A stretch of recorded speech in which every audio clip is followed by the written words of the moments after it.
Oye, mi gente, you're listening to the Red Lips Real Talk podcast, where we talk about life, love, and everything in between. You already know. It's time to get real. Dale. Okay, ladies, you know how we love to keep it real around here. Well, today we're getting really real. But before we dive in, just a quick heads up, this conversation includes sexual content and a discussion around kink, intimacy, and sexual health. If you're new to the term kink, it simply refers to any sexual practices, interests, or fantasies that go beyond what's considered traditional. Now let's get into it. Today, we're diving into a topic that's often whispered about, sometimes misunderstood, but absolutely essential: sexual health, and keeping that spark alive at every age. Did you know there's a 30% orgasm gap between women and men? That's exactly why these conversations matter and why today's guest is here. We're thrilled to be joined by Eve Hall. She's a licensed physical therapist and health coach, and the creator of the Please Me podcast, which aims to destigmatize conversations around sex. And remember, if you love this episode, take a minute to rate and review the show. Your feedback helps women find the space, join the conversation, and feel seen. Welcome, Eve. It is so nice to have you here with us.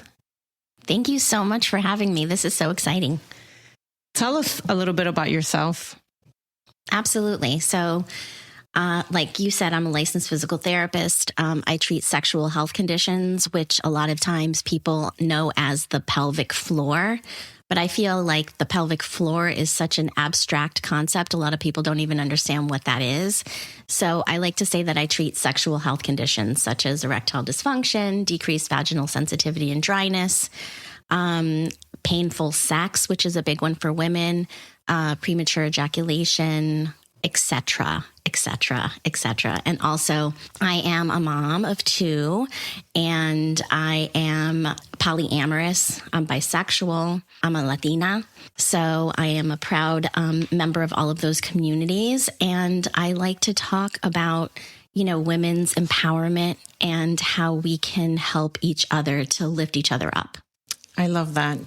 What inspired you to become a sexual health practitioner? So, interestingly, I was a pediatric physical therapist for most of my career until I got divorced. And I used to live up north, and I moved down to Florida, where I'm based out of now.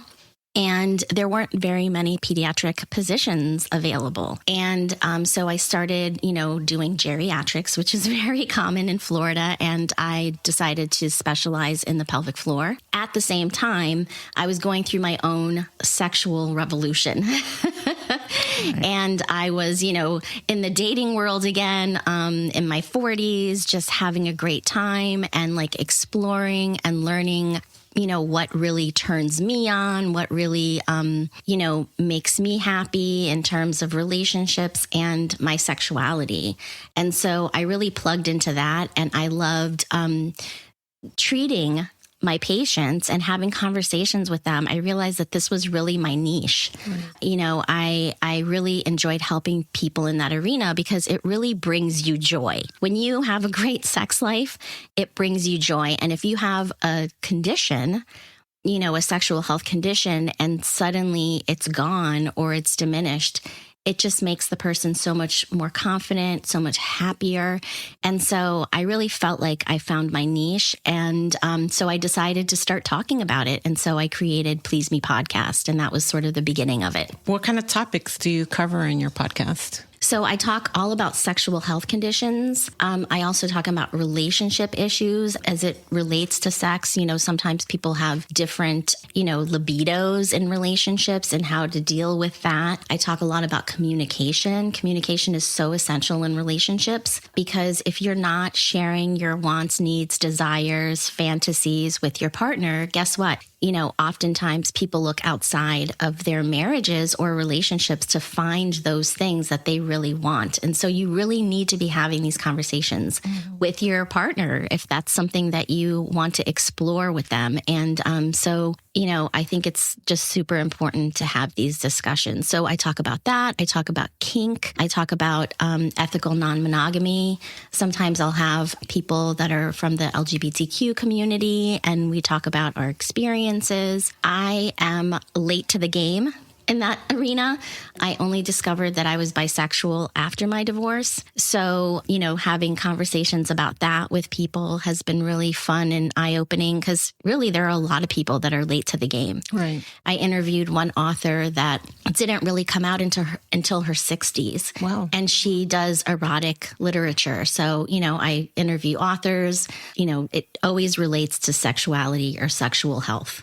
I know you talk about the orgasm revolution. Yes. Tell us a little bit about that. So the orgasm revolution is something that I started a couple years back when I first started the podcast, and it aims to bring awareness to the orgasm gap. And you mentioned the orgasm gap in your introduction. The orgasm gap is a phenomenon where in heterosexual relationships, anywhere from hookups all the way to marriage and every relationship in between, women are having less orgasms than men. And when I realized that that was an actual statistic and wasn't just my experience, I was like, why doesn't everybody know about this? And so I wanted to bring awareness to the orgasm gap. I just think it's so essential for women to understand that your partner doesn't know exactly what buttons to push. You need to tell them. Don't assume that your partner is going to know how to pleasure you. You need to explain what your turn-ons are.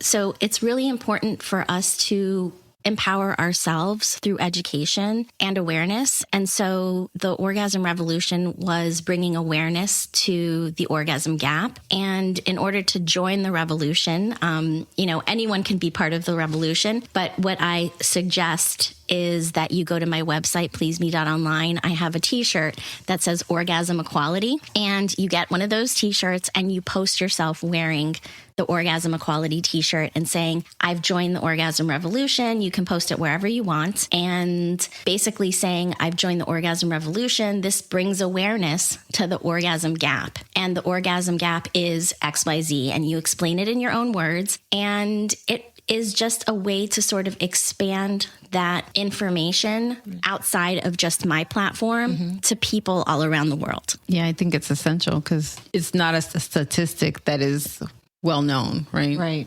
Exactly. And I think that every woman needs to know this. Yeah. Every That's single, important. yes. Exactly. And this doesn't happen in gay relationships or in kink relationships. And that's another thing that I feel like we can really learn from the kink world, because in kink, you talk about everything that you're going to do ahead of time. You plan the scene. That's what it's called, a scene. What do you like? What don't you like? What are your hard limits, your soft limits? What's the safe word? What, if we need to stop, what are you going to say? All of those things. And then, just basically talking about your desires and your wants and needs. Right. And, oftentimes in heterosexual relationships, we do not have conversations about this. And it's really a pity because, our sex lives can be so much better than they are if only we were open to having these conversations. Well, I think it ties into a lot of growing up, right? Because that's not something we talk about, especially as Latinas, right? Right. Absolutely. Our parents were not going to sit down and have a sex talk with us, or let alone even as women tell us about menopause, perimenopause. These are things that we kind of learn on our own Along the way.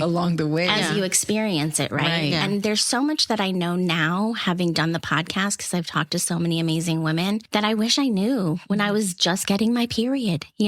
What could help me? What could help regulate me? Why was I having so much pain? Right. And you're absolutely right. In Latino culture, unfortunately, it's a very patriarchal culture. And oftentimes the man is protected even when they're doing something wrong. And, I come from a history of sexual abuse. 5 people abused me from the time that I was 5 to the time that I was 11.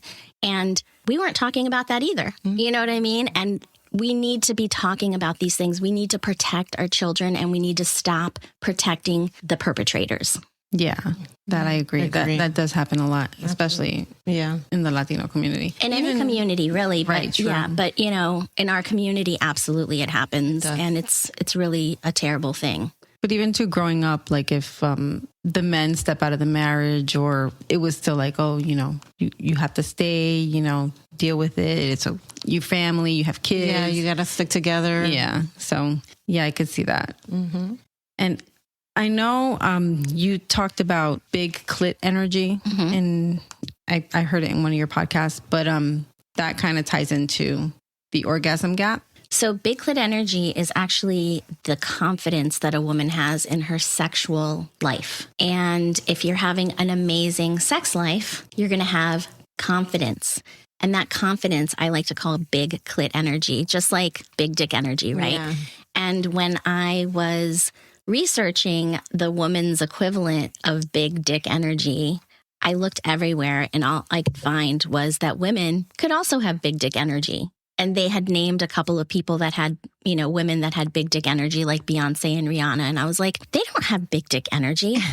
They have big clit energy. Right. The woman's equivalent of the penis is the clitoris. And it is an organ almost the same size as the penis. It's just internal, so you don't see it. A lot of times people just think of it as the nub on the outside of the body, but it's actually a very big organ, and we don't give it enough credit. And so I definitely wanted to create a female equivalent. And so I trademarked Big Clit Energy. And I just think that it's a concept that many women should embrace so that they can embrace their sexuality. I mean, we are so shamed from the time that we are little girls, especially as Latinas, right? But really in the patriarchal system that we live in, we're shamed for our bodies, for not looking like, society says we're supposed to look.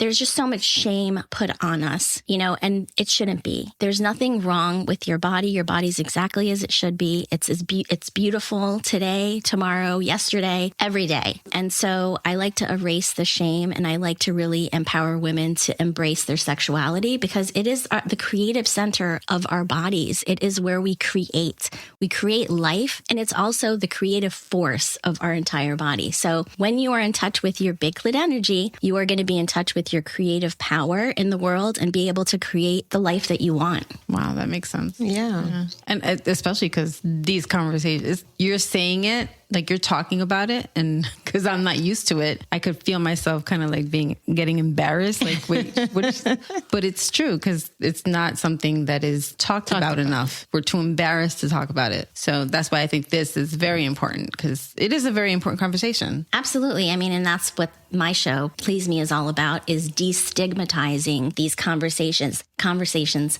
modeling these conversations. And so I know you listened to a couple episodes. I like to do a role play at the end of my show. And the role play is all about modeling conversations that are hard. And so this season I'm doing conversations about the ick, what gives you the ick, Okay. and how to have a conversation with somebody else about what's icky, that, the sensation that you're feeling. And it doesn't necessarily have to be like a partner. We did one where we talked about unsolicited dick pics. Oh. And how that gives me the ick. Yeah. And like how to tell somebody, like, please don't. Right. Don't think that that's something that I want, because I don't. Especially when you're just sort of starting out in a relationship and you're getting to know somebody, and then they send you something like that. It's like, what the heck? That came out of left field, and it's totally an ick. Like, I know what a penis looks like. I don't need to see everybody's penis. And I always just wonder, like, why do men love their penis so much? Like, why do they have to show it off like that? To take a picture and send it? Yes, it's like, no, thank you. Yeah. No, why are you thank assuming you. that I want to see it? Yeah, you should ask first. I mean, it's a violation, honestly. Yeah. It really is. It's like walking down the street and someone flashing you. That's violating. Right. And so is getting an unwanted dick pic. I'm sorry, it is. And so I want to have that conversation. So, that was one of the role plays that we did. And it was funny and fun, but also just bringing awareness to, things that we should be talking about. Right. How would you recommend someone getting comfortable with their body, per se, to be able to have these conversations with their loved one? Because you say it's important to discuss what you like, what you don't like. so that they know, because obviously not everyone's having an orgasm because they don't know how to get you there. So how do you have these conversations with your significant other? How would you recommend going about that? So I think starting small is good and then building on that, because every conversation is going to get easier with time. And so the first one doesn't have to be something so specific, like, I like you to rub me in this way right here, and then don't stop for like 20 minutes, please, or whatever. Like, it doesn't have to be so specific. It can be like, hey, I was listening to this podcast and it was, they were talking about, talking to your partner about what your turn-ons are. And, we've never talked about that. I would love to know like your top 3 turn-ons, and I'll tell you mine. Would you be open to that? Starting small. Right. And then building on that. How do physical changes during perimenopause and menopause impact sexual health and pleasure for women, in your opinion? So many ways, actually. The body changes so much during that time. And unfortunately, when you go to the doctor, they're not always ready to give you the support that you need. You really need to do a lot of research on your own. But women's bodies change as men's bodies do with blood flow. Blood flow is something that diminishes over time to the genitals. And so women will have dryness, which is actually the result of decreased blood flow. Because when the blood flows to that area of your body when you're getting turned on, the plasma of the blood seeps through the walls of the vagina, the clitoris, the vulva, and it wets you down there. Mm-hmm. If you have a decrease in blood flow, you are going to have dryness. Also, when your hormones drop, and estrogen is a big player in this. If you have low estrogen, oftentimes your skin down there is going to become very thin and papery and easily susceptible to micro tears. And so a lot of women may experience painful sex and will say that it feels like razor blades are down there. And it's because they don't have enough estrogen, because estrogen actually creates part of the tissue. And when you don't have estrogen, you don't have parts of the cell that need to be there in order to have normal skin to protect you. So estrogen is essential for your skin to be healthy in your vagina and surrounding tissue. So that's another thing. Obviously, your libido may diminish if you are in perimenopause or menopause. And sometimes people will experience this after pregnancy, or, our hormones go up and down throughout our whole lives, right? So it's not always just during perimenopause and menopause. Also, women who have experienced cancer treatments, oftentimes that will throw them into perimenopause and menopause. So they're experiencing all of these things early on in their lives. So I think it's really important to have these conversations so women understand what changes to expect and how they can help themselves to feel better and feel more like themselves. What kind of recommendations would you have for somebody that's experiencing that? So I love to recommend Parlor Games. Parlor Games is a topical estrogen cream that you can get over the counter. You don't have to go to your doctors. And this is how I started, because I had gone to my doctors and said, hey, I need hormone replacement therapy. And they said, oh, no, you're not in menopause yet. You need to wait until you're in menopause. Why? Your hormones are diminishing over the course of maybe 7, 8, 9, 10 years, depending on like what race you are, right? And so why are we waiting for 10 years to get relief? So there are topical bioidentical hormones that you can get over the counter. And I love Parlor Games. I interviewed the CEO of Parlor Games on my show, and she's amazing, and she's really into educating women. And so she offers topical estrogen, progesterone, and DHEA. So all 3 of those hormones she offers as part of Parlor Games. I use the estrogen and progesterone. I also, since I started using that, am also on hormone replacement therapy. But I noticed that when I went on hormone replacement therapy and stopped using the Parlor Games, I started having symptoms that returned. Because the Parlor Games hormones are very specific. You put them on your vaginal tissue and it gets absorbed right into the skin, right where you need it. Right. And so I started having my symptoms return, and I was like, oh no, this is not happening. Where's that cream? Let me slap some of that on right now, because, you want to feel as amazing as you always have. Right. And so I recommend hormone replacement therapy therapy for women, whether they get it on their own or they go to their doctors.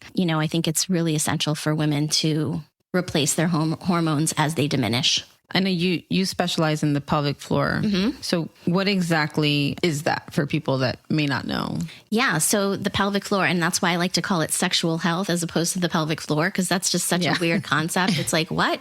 So the pelvic floor is basically a group of muscles that are part of your pelvis that hold up your organs. They hold up your bladder. They hold up your uterus, etc. And it's very important for those muscles to be strong. And just like all of the muscles in our body, as we get older, they start to atrophy and get weaker. And when your pelvic floor gets weaker, you can experience things like prolapsed bladders or a prolapsed uterus. You need those muscles to be strong to hold everything up. You can also experience things like incontinence. And so it's important for all those muscles to stay strong. So I do treat that area. I teach people how to do the exercises. And then I also have a protocol where I help them to, replace their hormones if their hormones are low. I have a protocol about nutrition and what you should be eating to stay as healthy as possible. There's a lot of different things that go into health. And,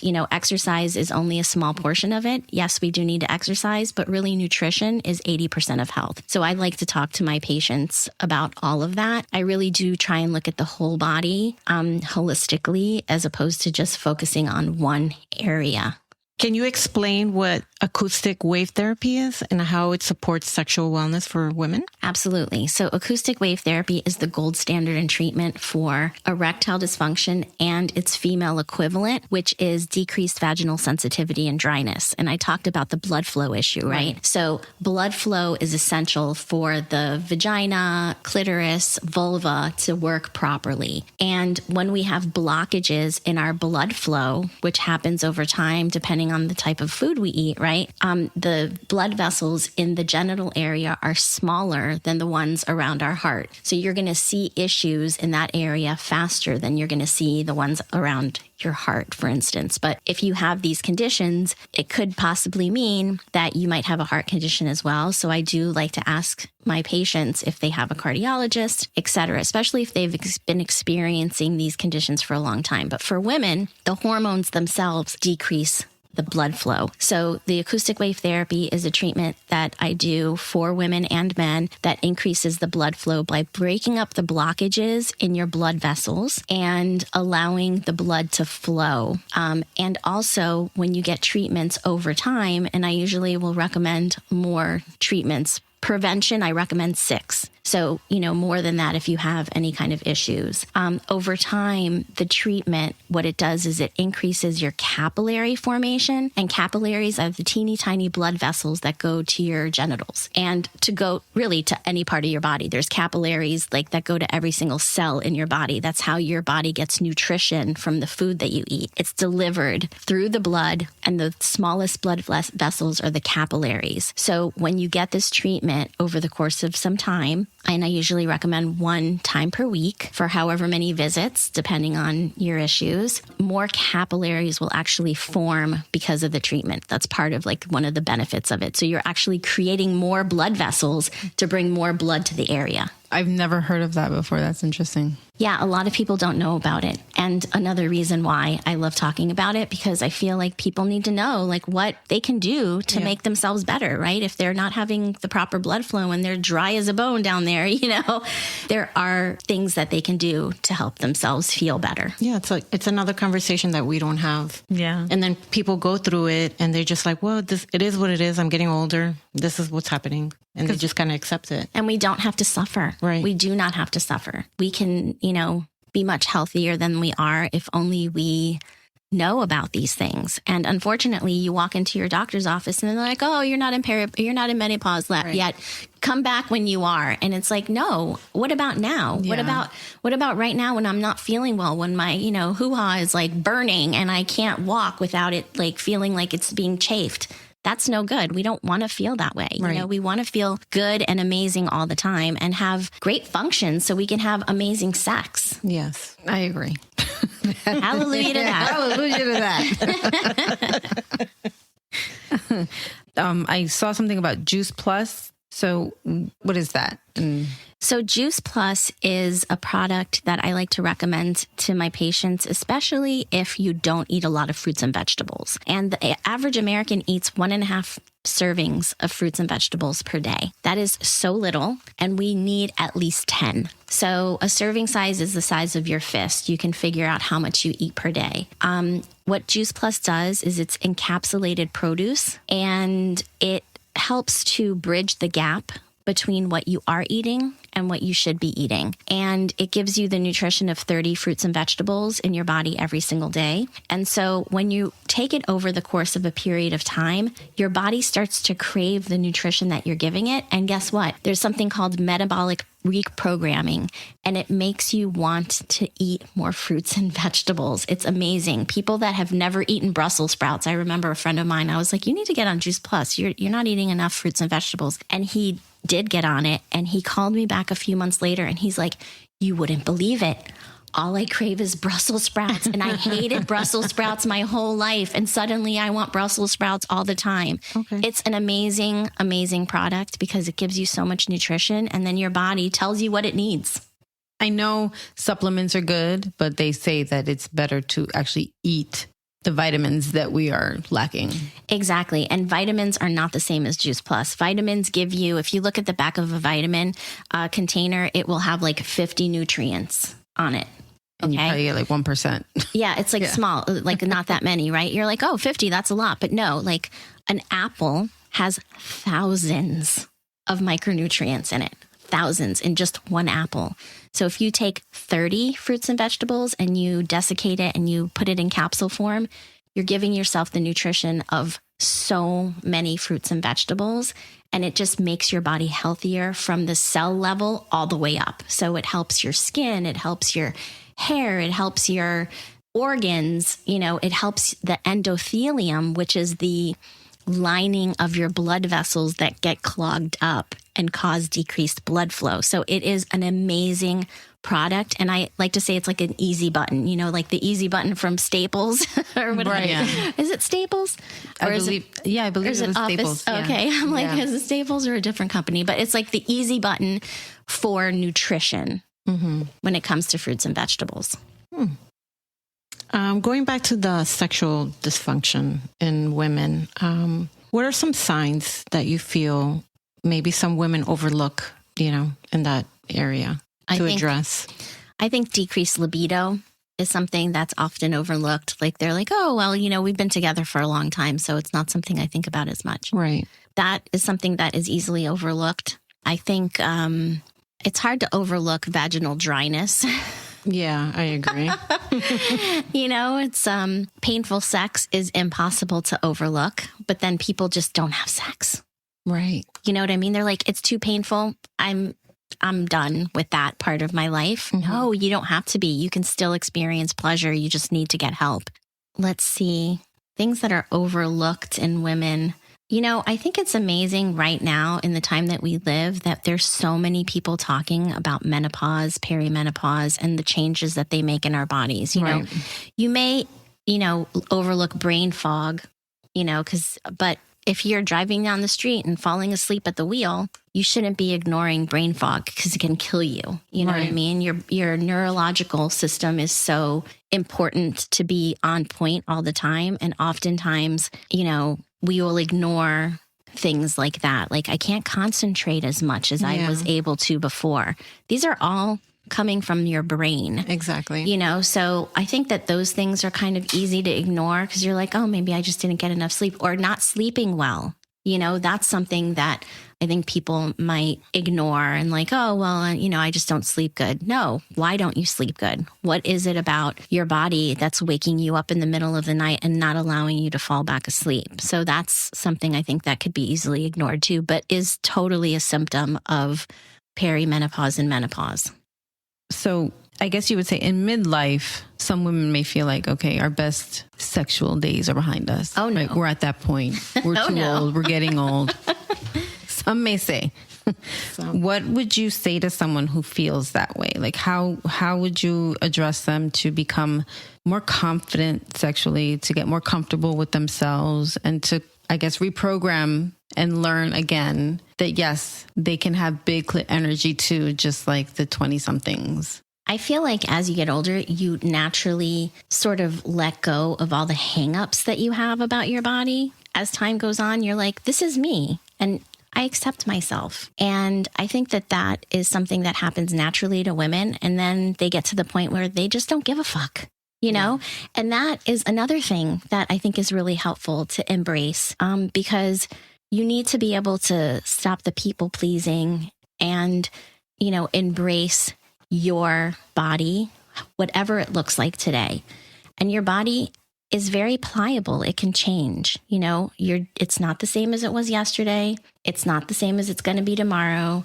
You can get in the best shape of your life if you want to at any age. But embracing your body, I think, is essential. Loving your body at any size. So, you know, I just finished going through menopause.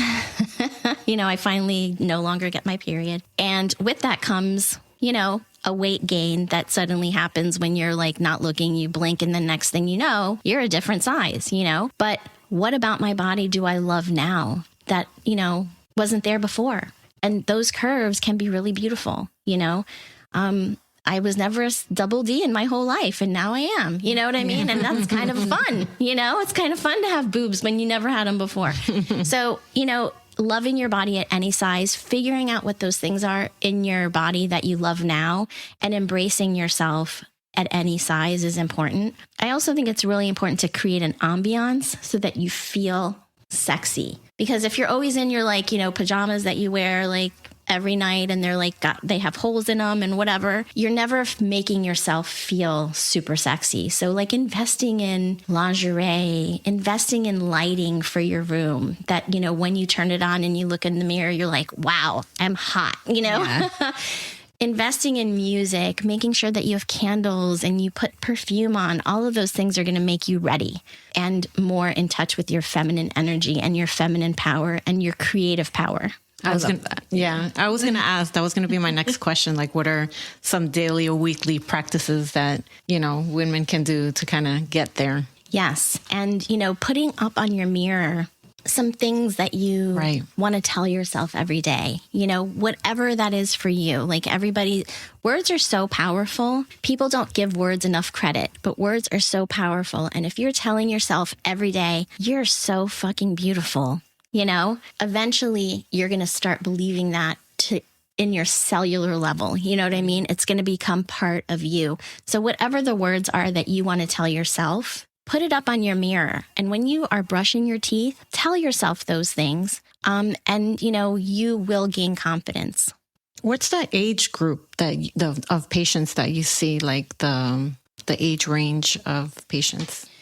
So I've had, you know, patients in my 20s who have gone through cancer treatments that, you know, now are in menopause and need, you know, therapy, all the way through 70s. You know, I've had men come to me in their 70s that are now in a new relationship, and hey, they want their penis to work just as good as it did before because they want to please their new partner. And so now they have like a newfound interest in like getting their function back. And so really, you know, I treat adults, but 20s to however long, you know, people want to come and see me. I asked about the age because do you ever get like, maybe non-traditional sexual questions while in the therapy, like some kind of weird? Yes. Kinky. Yes. I do. And I shut it down. Okay. Because, you know, this is my professional practice. Right. And you need to treat me like a professional. And so I shut that down. I don't engage in those conversations with anybody. You have to have boundaries. Right. Boundaries are important for everybody. And I have a lot of boundaries around my practice so that I can keep it professional. Does it happen often or? It's happened quite a few times, especially with men. Right. Who, you know, of course, they always ask, oh, do you do massage? No, I don't. I'm not a massage therapist. Oh my goodness. So always get a lot of questions. I remember I was watching a documentary, and it had to do with sexual health and pleasuring and all that. There was someone on there that mentioned that they had never, and mind you, she was older. I believe she was probably like in her like late 30s, early 40s, that she had never had an orgasm, which I know we talked about that gap. What is something that you would recommend for someone that's never experienced an orgasm? Like, how can they help themselves get their body ready for pleasure?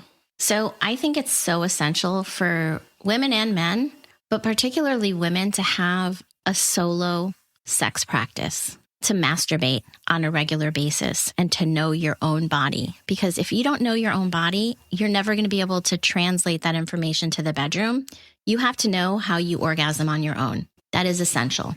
So when you enter a relationship, you should not stop your relationship with yourself. You should always maintain a solo sex practice with yourself. I think that is really, really important. And so one of the things that I do recommend is I give my patients homework. Go masturbate. Let's go shopping. Let's go to the toy store and let's buy some fun things that you want to try. Let's see which vibrator can help you to get there, because there's so many different kinds and you're never going to know which one works for you unless you try some out.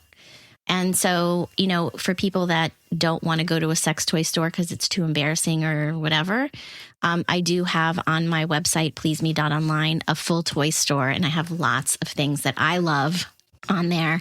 And so definitely recommend masturbation and trying some vibration, trying some toys, trying some dildos, trying some things that you've never tried before.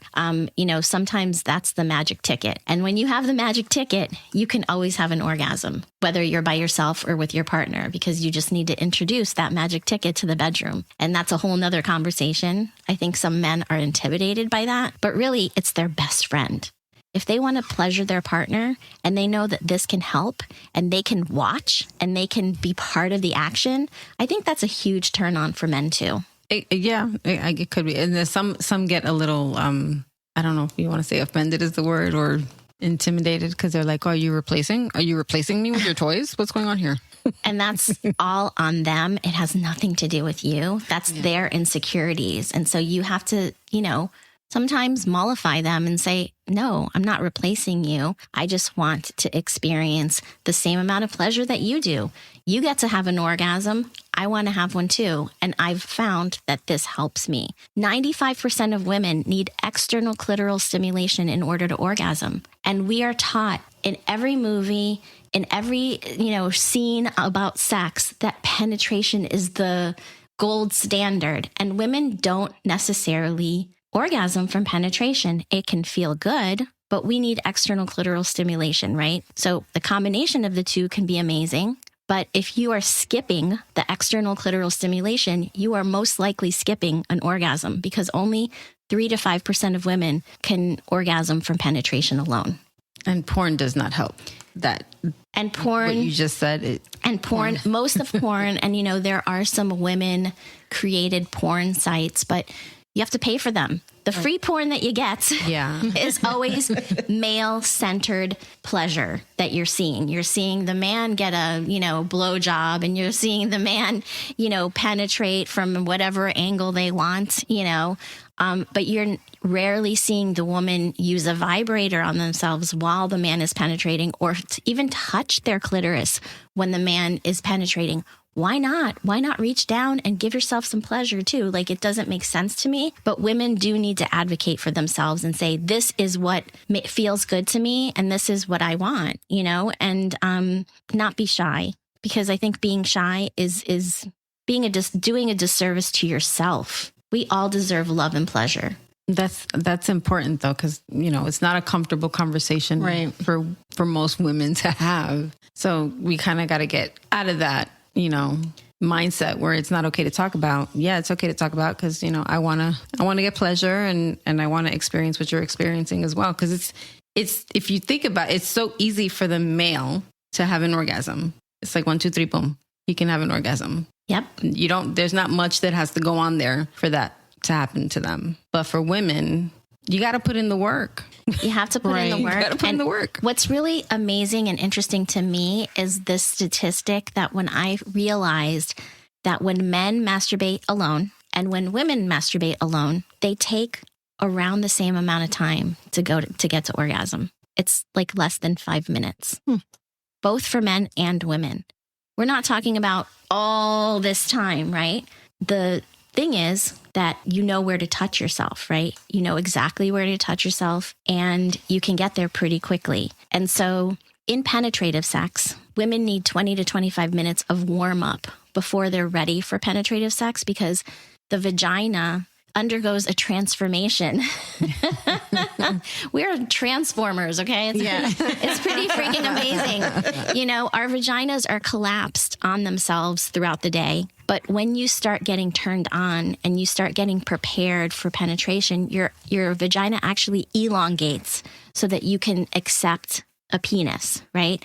And so it's an amazing thing, but you need to give yourself time to get there. And so men need to understand that they need to warm their woman up, you know, with oral sex or with touching. And then I love to say that the entire body is an erogenous zone, not just the genitals. You don't always just have to focus on the genitals all the time, because, you know, maybe the back of your girl's neck is going to be that spot that really gets them like super turned on. Or maybe it's the back of their knees or their inner thigh, whatever that is. Explore the entire body, because the entire body is an erogenous zone. And when your mind is processing sensual pleasure, the part of your brain that lights up, whether it be the back of your ear, the back of your knee, your big toe, is the clitoral area of your brain. Your body is perceiving it as pleasure, as sensual pleasure. So your entire body can be an erogenous zone. That's good to know. I never thought about it that way. Like, I never thought about myself being a transformer. Transformer. I like that. More than meets the eye. Oh my God, that's funny. What's the wildest or most surprising benefit women have reported after getting acoustic wave therapy? Just how juicy they are, you know, especially if they've lost that wetness and then suddenly experiencing so much wetness. You know what I mean? They're like, wow, this is amazing. I feel like I'm in my 20s again. You know what I mean? It's really amazing. It's a great treatment. Wow. Also, on another note, if you have decreased sensitivity, it also helps increase your sensitivity. So you may have felt that it's kind of numb down there and you can't reach orgasm because it becomes numb because your sensitivity declines, and sensitivity goes with blood flow. So when you get acoustic wave therapy, you have more sensitivity afterwards. And so you feel everything even more powerfully. And so it's really amazing for that too. And just to talk about that in a way that people will understand, when a diabetic gets gangrene on their foot, for instance, it's because they can't feel that they have a cut there. And so they don't realize it, right? And so it becomes infected. And because the blood isn't flowing to their foot because they have decreased blood flow, the nutrients aren't getting there to heal it. And so blood flow is essential for sensitivity. If you don't have sensitivity in your feet because you're a diabetic, it's because of the lack of blood flow. So same thing with your vagina or your penis. If you don't have blood flow, you're going to have decreased sensitivity. I'm like, wait, huh? Like, these are conversations that you don't really, because they don't teach you this in sex ed. Like, they don't. No, unfortunately, sex ed is very lacking in this country, and it's a shame. And if you look at sex ed and how they do it in other countries, there's some countries in Europe that are really, really great at sex ed, and they teach it throughout the child's development. So they get a little information when they're really little, and then they get a little bit more when they get older, and they continue adding to that as they get older, what's age appropriate, right? And in those countries, there's less rape, there's less sexual assault because there's more information. And so it really is important for society, not just for your own personal benefit, but societally. I think it's really important to get proper sex education. I agree with that. If you had a magic wand, what's one thing you would change about how society views sex and aging? I think if there was one thing that I would change about society's role in our bodies, it would be to eliminate shame. I think shame is so detrimental to us, and we've normalized it so much. If somebody's shameful, they're doing something that you shouldn't be doing. They're behaving in a way that makes you feel uncomfortable. But why? That's you that doesn't feel uncomfortable, not them. Mm-hmm. So I feel like shame is something that really is detrimental to women in particular, but men as well. So eliminating the shame around sexuality, I think that would make such a huge difference in our world. So this has been an eye-opening conversation. But before we wrap up, we love to leave our listeners with one powerful takeaway. So Eve, if our audience remembers just one thing from today's talk, what do you think it should be? Masturbate all the time. Daily if you can, and create your own self-care practice that incorporates your sensual self as well. Taking baths and luxuriating in them. I just bought this book called Moon Baths, where it gives you different recipes of teas to put in your bath water that help you to connect with like the moon cycles. So get connected with your feminine power. That is so powerful. And a lot of people are afraid of that, but it's nothing to be afraid of. When you connect with your feminine, you're connecting with your creative power, and that's going to help you in all areas of your life. So I love to help women to get that confidence and gain that big clit energy. That's just so powerful to me. Please tell our listeners where they can find you and how to connect with you. Absolutely. So you can go to pleaseme.online, and many of my webinars that I've done in the past are there. So there's a lot of education. There's all of the things that we discussed. Parlor Games is an affiliate that I have that you can get through my site.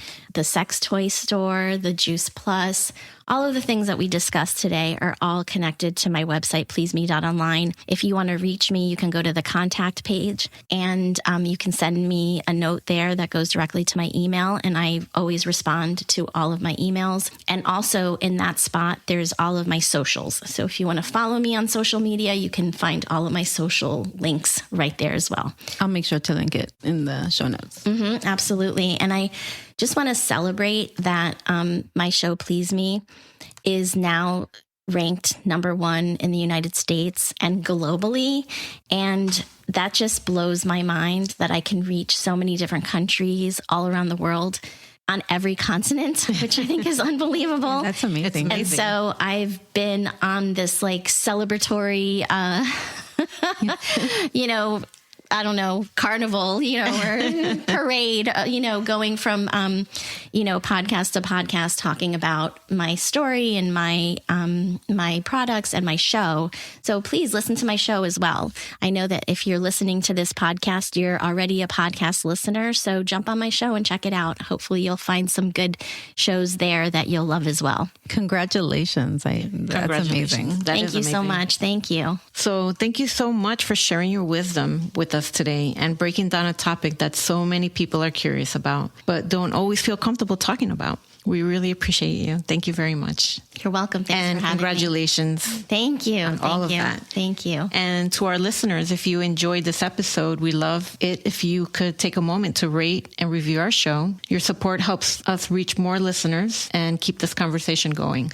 And remember, ladies, always honor your body, cherish your pleasure, and listen to its whispers. In knowing yourself, you find power. In loving yourself, you find freedom. And in claiming your sexual health, you claim your whole self. Hasta la próxima. Thank you for listening. Make sure to subscribe to our show so you don't miss an episode. We will be dropping an episode every 2 weeks. Oh, yeah. No, like seriously. Subscribe now. So just chill to the next episode.